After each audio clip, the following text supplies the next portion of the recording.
So hello guys, welcome back to a new video. और आज video में होने वाला है क्रिएशन का टॉपिक।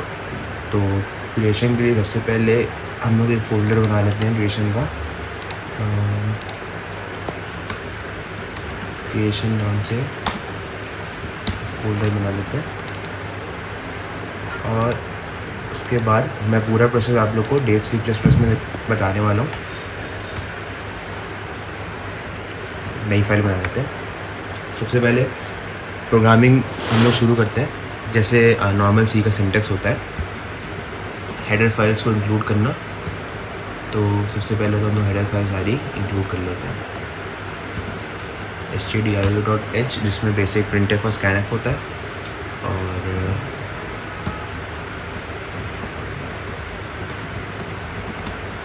दूसरे में stdlib जो बेसिक स्टैंडर्ड लाइब्रेरी होती है सी की। अब सबसे पहला काम हम लोग करते हैं जो मैंने आपको कल वाली वीडियो में बताया था। तो उसमें सबसे पहले हम लोगों ने स्ट्रक्चर एक बनाया था। तो अभी मैं आपको फंक्शन पासिंग मेथड नहीं बता रहा हूँ। हम लोग पहले स्ट्रक्चर को ग्लोबली डिक्लेयर करेंगे और आगे अगली वीडियोस में कुछ देखेंगे कि हम लोग उसको फंक्शन से कैसे पास करते हैं। तो अभी एक नॉर्मल स्ट्रक्चर बना लेते हैं। स्ट्रक्चर जो होगा SLL। अब स्ट्रक्चर में मैंने आपको बताया था कि पहला पार्ट जो होता है वो होता है इन्फो का। और इन्फो में हम लोग क्या रखते हैं, इंटीजर वैल्यू, कैरेक्टर वैल्यू या स्ट्रिंग वैल्यू। तो अभी मैं आपको इंटीजर वैल्यू डाल के बताऊँगा। इन्फो। दूसरा जो ब्लॉक होता है वो होता है नेक्स्ट पॉइंटर का। और नेक्स्ट पॉइंटर क्या होता है, जो एड्रेस स्टोर करता है। कल की वीडियो में मैंने आपको बताया था कि जो नेक्स्ट पॉइंटर है वो किस टाइप का होने वाला है। तो यहाँ पे हम लोग स्ट्रक्ट SLL नाम से नेक्स्ट का एक पॉइंटर बना देते हैं। ये क्यों बनाया है ये आप पिछली वीडियो में जाके देख सकते हैं। यहाँ पे हम लोग एक ऑब्जेक्ट डिक्लेयर कर देते हैं जो होने वाला है स्टार्ट के नाम से। अब यहाँ पे मैं एक डेफिनेशन टाइप करूँगा।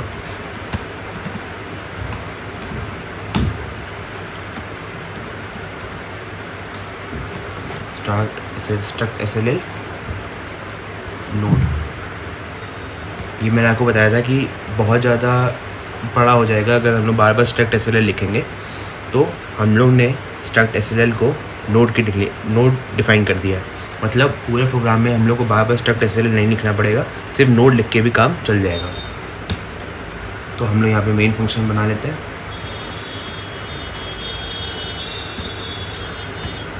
अब सबसे पहला काम मैंने आपको बताया था कि मेन फंक्शन में हम लोग वेरिएबल्स को डिक्लेयर करेंगे। तो वेरिएबल डिक्लेयर करने के क्योंकि हम लोग ये क्रिएशन प्रोसेस कर रहे हैं, मैं यहाँ पे लिख दे रहा हूँ कि क्रिएशन का प्रोग्राम है। एक सेकेंड, यहाँ मैं कमेंट डाल दे रहा है एक क्रिएशन ऑफ।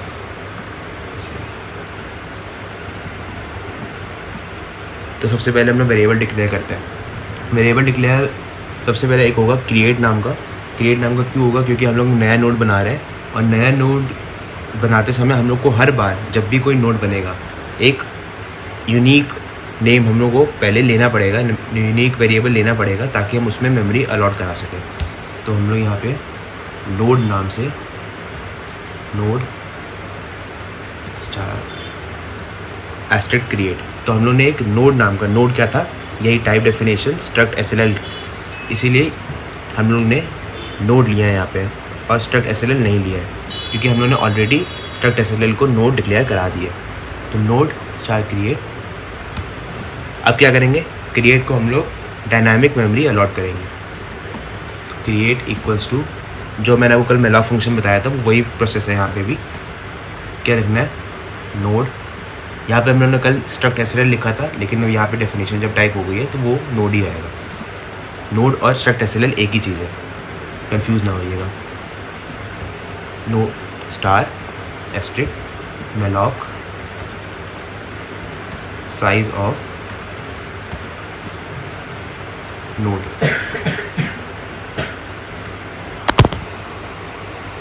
अब देखिए यहाँ पे हम लोगों ने क्रिएट को डायनामिक मेमोरी अलॉट कर दी है। यहाँ पे अब जब उसको चेक करवाना है कि क्रिएट में मेमोरी अलॉट हुई है कि नहीं हुई है, तो हम लोग एक कंडीशन देंगे, if create equals to null value भी मैंने आपको कल बताई थी कि क्या होती है कि जब पॉइंटर में कुछ भी स्टोर नहीं होता है तो वहाँ पे नल वैल्यू होती है। तो हम लोग यही चेक करा रहे हैं कि अगर क्रिएट को मेमोरी अलॉट नहीं हुई है तो हम लोग ये चेक करा रहे हैं कि क्रिएट अगर नल के इक्वल है, उसको मेमोरी अलॉट नहीं हुई है, तो हम लोग प्रिंट करवाएंगे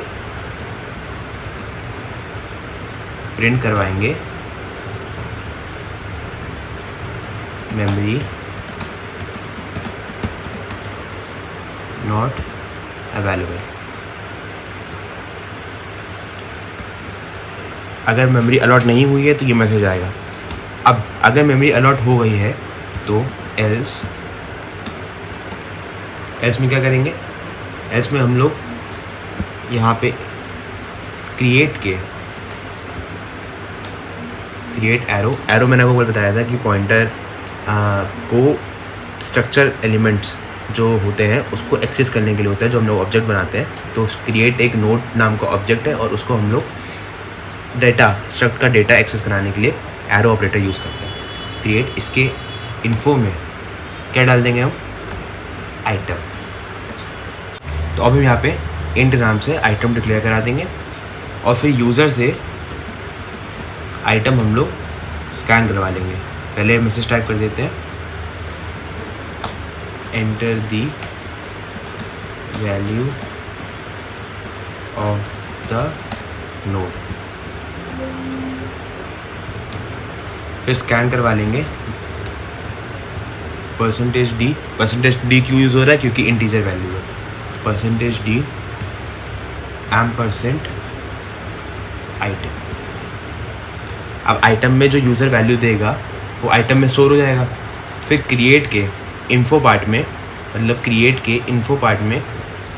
आइटम की वैल्यू, और मैंने आपको बताया था कि जब एक नोड क्रिएट होती है तो एक नोड में क्या होता है कि हर बार जो पहली नोड होती है तो पहली नोड और आखिरी नोड एक ही हुई, मतलब वही पहली है वही आखिरी है। और हर बार SLL में लास्ट नोड में क्या के नेक्स्ट पार्ट में क्या होता है, नल होता है। तो हम लोग क्रिएट के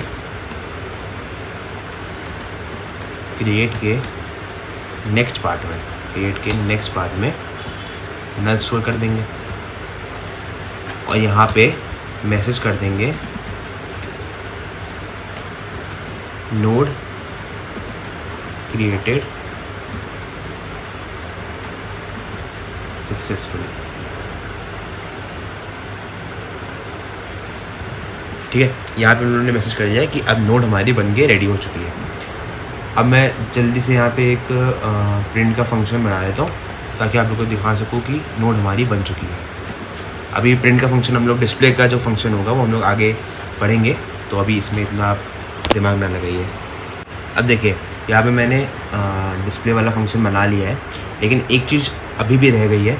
क्या रह गई है कि SLL में जब भी हमारा नोड बनता है तो पहले नोड का हमेशा एड्रेस कहाँ स्टोर होता है, स्टार्ट में। कल की वीडियो में मैंने बताया था कि कहाँ पे स्टोर होता है, स्टार्ट में। तो हम लोग स्टार्ट में क्या अलॉट कर देंगे, क्रिएट का एड्रेस। स्टार्ट में हम लोगों ने क्रिएट का एड्रेस। अब मैं आपको एक बार पूरा प्रोग्राम बता देता हूँ कैसे क्या बना। हम लोगों ने सबसे पहले ग्लोबली हम लोगों ने यहाँ पे स्ट्रक्चर डिक्लेयर किया।